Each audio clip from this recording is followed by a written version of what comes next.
Everyone, आपण stages of crime पाहतो आहोत CPC मधले. त्यातला आपण जी 7वी ही होती इंटरिम ऑर्डर, म्हणजे तात्पुरती टेम्पररी इंजंक्शन वगैरे आणण्याची ऑर्डर पाहिली होती. आता आपण 8वा पॉईंट पाहूया, ट्रायल. आता प्रत्यक्ष काय झालं, इव्हिडन्स टेम्पररी इंजंक्शन वगैरे झालेलं आहे आणि आता प्रत्यक्ष ट्रायलला सुरुवात झाली. आता इव्हिडन्स सुरू झालेले आहेत.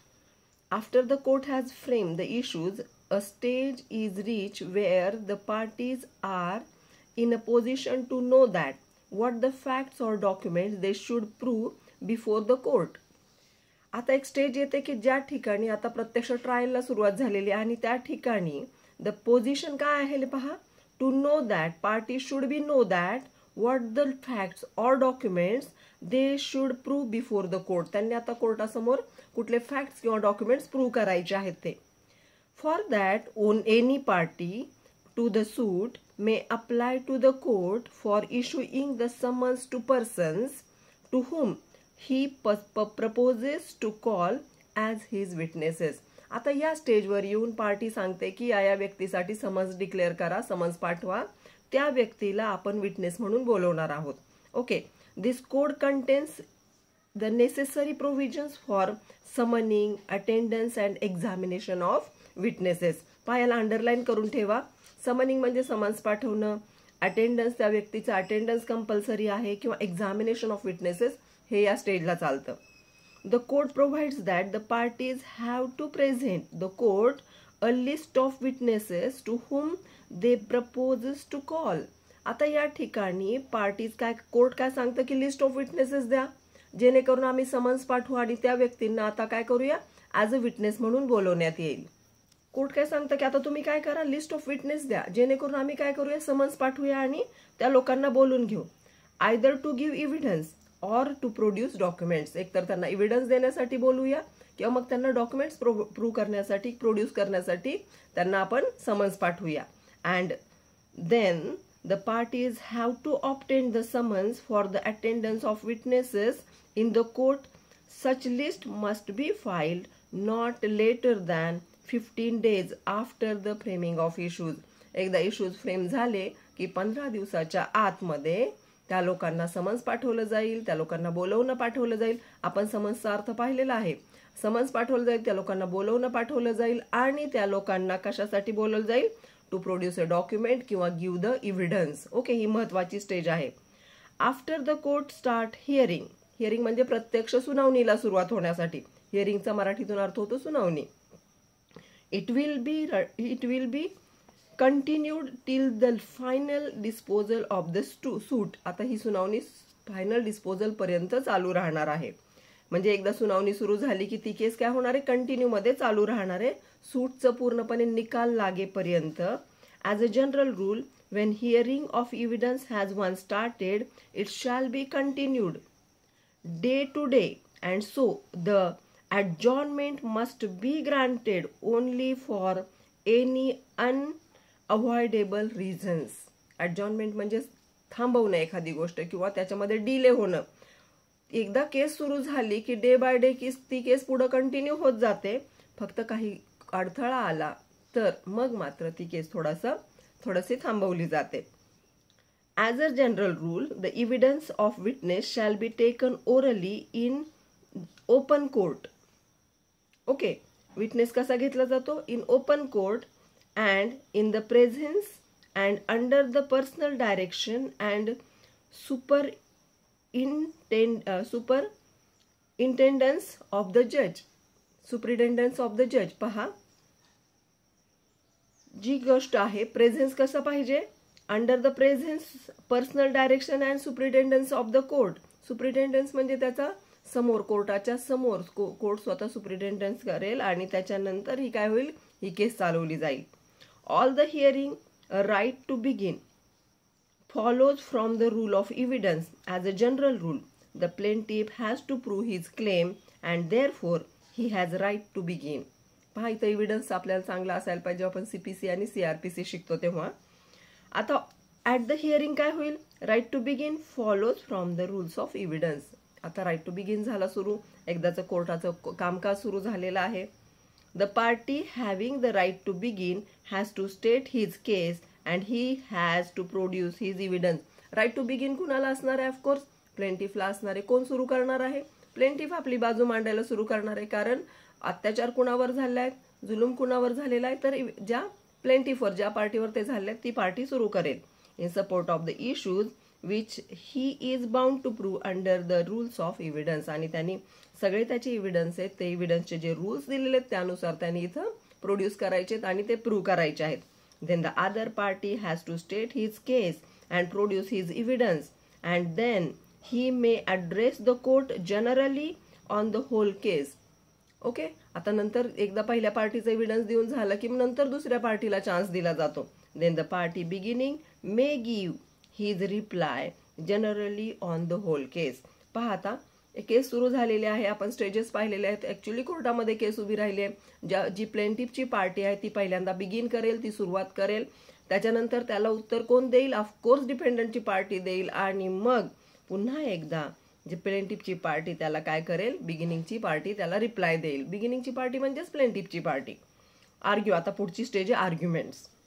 A court permits a party or his pleader to argue a case orally. However, a court may also allow party to submit a written arguments in support of his case. Orally पण argument चालतील आणि support Kesla support करण्यासाठी return argument सुद्धा चालतील. आता judgement and decree हा शेवटची stage आहे. After the hearing is completed the court will pronounce the judgment and then a decree. Decree म्हणजे न्यायनिवाडा. Should be drawn up within the 15 days from the date of judgment. 15 दिवस हे महत्वाचे सगळीकडे, 15 डेजच येत आहेत पहा. त्यामुळे सोपं आहे हे. Stages of suit. सूटचे स्टेजेस कसे आहेत हे आता आपण पाहिलेत. पुन्हा एकदा आपण रिवाइज करूया. सगळ्या सूटच्या स्टेजेस कशा गेलेल्या आहेत पहा. पहिली स्टेज काय आहे? इन्स्टिट्यूशन ऑफ सूट. कोण करणार आहे? प्लेंटिफ करणार आहे. सर्व्हिस ऑफ समन्स कुणाला करायचंय? सर्व्हिस ऑफ समन्स ऑफकोर्स कुणाला करायचंय? दुसऱ्या पार्टीला करायचंय. का करायचंय सर्व्हिस ऑफ समन्स? कारण जर सर्व्हिस ऑफ समन्स केलं तरच समोरच्या पार्टीला कळणार आहे की त्याच्या विरुद्ध कुठलं तरी केस फाईल झालेली आहे किंवा दावा दाखल झालेला आहे. तिसरं काय आहे स्टेज? Return statement. WS कोण फाईल करतं? ऑफकोर्स डिपेंडंट करतं, की त्याला जे आपण प्लेंटची कॉपी पाठवली होती त्याच्यावर आपण आरोप लिहिलेले होते आणि त्याला उत्तर आता तो कशातून देईल? WS मधून देईल, म्हणजेच रिटर्न स्टेटमेंट मधून देईल. त्याच्यानंतरची स्टेज येते ती appearance of the parties. Party appear राहिलं तर कोर्टामध्ये केस चालू राहणार आहे. समजा एक पार्टी प्लेंटिफच होता, अब्सेंट राहिला तर कोर्ट काय करेल? केस ती डिसमिस करेल. समोरची दुसरी पार्टी अब्सेंट राहिली तर एक्स पार्टी ऑर्डर होईल. त्याच्यानंतरची आहे डिस्कव्हरी आणि इन्स्पेक्शनची स्टेज. ज्या ठिकाणी जे डॉक्युमेंट्स तुम्ही सबमिट केलेले, जे तुम्ही पुरावे दाखल केलेले आहेत त्याचं काय केलं जाईल? डिस्कव्हरी आणि इन्स्पेक्शन केलं जाईल. इंटरोगेटरीज केलं जाईल, तिथं क्वेश्चन्स विचारले जातील. त्याच्यानंतर फर्स्ट हिअरिंग सुरू होईल. पुढची स्टेज काय आहे? First hearing. फर्स्ट हिअरिंगमध्ये framing of issues. Issue frame झाल्याशिवाय पुढे केस रन होणारच नाहीये. त्याच्यानंतर इंटरिम ऑर्डर. गरज असेल बाबा, प्रॉपर्टीला धोका असेल, आपण सिव्हिल प्रोसिजर कोड पाहतो, प्रॉपर्टीचे मॅटर्स असू शकतात. सो इथं प्रॉपर्टीच्या मॅटरमध्ये जर काही धोका असेल तर त्या प्रॉपर्टीवर काय केलं जातं? टेम्पररी इंजंक्शन आणलं जातं. म्हणजे ती जर डिफेंडंटच्या ताब्यात आहे तर ऑफकोर्स तो ती प्रॉपर्टी विकू शकत नाही किंवा तिला काही तिचा अब्यूज करू शकत नाही. त्याच्यानंतरची स्टेज येते ती आहे ट्रायल. इथं एव्हिडन्स दिला जाईल, पुरावे दाखल केले जातील, लोकांना बोलवलं जाईल किंवा त्यांचे डॉक्युमेंट्स आहेत ते दाखल केले जातील. त्याच्यानंतरची स्टेज येते ती आर्ग्युमेंटची आणि नंतर 10वी स्टेज येते ती जजमेंट अँड डिक्रीची. या सगळ्या स्टेजेस लाईनमध्ये लक्षात ठेवायच्या आहेत. स्वतःच्या भाषेत उत्तर लिहिलं तरी चालेल, पण मेन जिस्ट जो आहे तो विसरता कामा नये. अशा प्रकारे आपला क्वेश्चन नंबर 1 स्टेजेस ऑफ कशाचा झालेला आहे? Suit. Discuss the different stages of suit from its institution till the determination. हा आपला क्वेश्चन इथं 10 याच्यामध्ये पूर्ण होतो. Okay, thank you. आता आपण काय करूया? दुसरा क्वेश्चन पाहूया. दुसरा क्वेश्चन काय आहे पहा. आपण डिक्री हा शब्द पुन्हा पुन्हा पुन्हा पुन्हा ऐकलेला आहे. आता define decree. What are the different kinds of decrees? Point out distinction between decrees and order. हे आपण करणार आहोत. आता डिक्री म्हणजे काय पहा. डिक्री म्हणजे निवाडा देणे, न्याय करणे. Section 2 subclause 2 of the code of civil procedure defines the decree as under. पहा, सेक्शन 2 आहे, सबक्लॉज 2 मध्ये दिलेलं आहे डिक्रीची definition. Decree means the formal expression of